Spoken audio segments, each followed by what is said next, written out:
ঝুলন যাত্রা মহোৎসবে শ্রী শ্রী রাধা গোবিন্দের মহিমামৃত।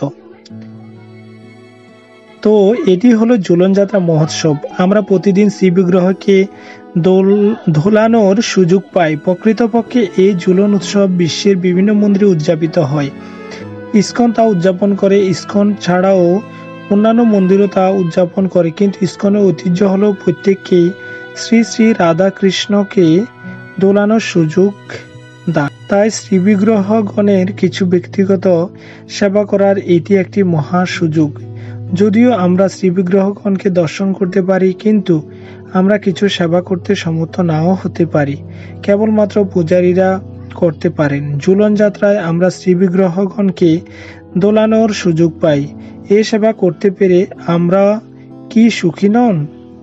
আপনি দীক্ষিত হন বা দীক্ষিত না হন, আপনি পুরুষ কিংবা নারী হন, যুবক বা বৃদ্ধ হন, প্রত্যেকে শ্রীবিগ্রহগণকে দোলানোর সুযোগ পায়। তাই এটি অত্যন্ত সুন্দর একটি উৎসব। শ্রীল জয়পতাকা স্বামী গুরু মহারাজ, 21শে আগস্ট 2010, শ্রীধাম মায়াপুর, ভারত। ভগবান কর্তৃক বৈকুণ্ঠবাসী হিসেবে গৃহীত হয়। আমি মাত্র পড়লাম কিভাবে শ্রীল প্রভুপাদ জন্মাষ্টমী, রাধাষ্টমী, দোলযাত্রা, ঝুলন যাত্রা প্রশংসা করছিলেন। তিনি বলেছেন, এমনকি যারা চণ্ডালের ঘরেও জন্মগ্রহণ করেছে, কেবলমাত্র এইসব উৎসবসমূহ দর্শনের মাধ্যমে তারা ভগবান কর্তৃক বৈকুণ্ঠবাসী হিসেবে গৃহীত হয়। এসব অনুষ্ঠানে অংশগ্রহণের কথা আর কি বা বলার আছে।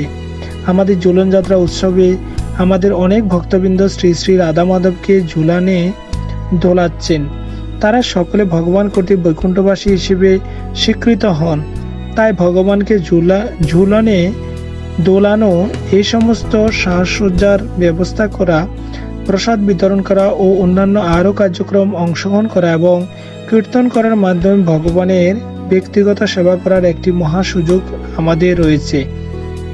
ঝুলন যাত্রায় যে শ্রী বিগ্রহগণের সেবা করা হচ্ছে, তারা হচ্ছেন শ্রীল প্রভুপাদ কর্তৃক সেবিত বিগ্রহ। তাই তারা অত্যন্ত বিশেষ শ্রী বিগ্রহ। তারা অত্যন্ত চমৎকার আয়োজন করেছেন। শ্রীল জয়পতাকা স্বামী গুরু মহারাজ, 3রা আগস্ট 2017।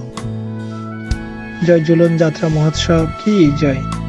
जय श्रील प्रभुपाद की जय, पतित पावन गुरु महाराज की, जय नंद कोटि वैष्णववृंद की जय।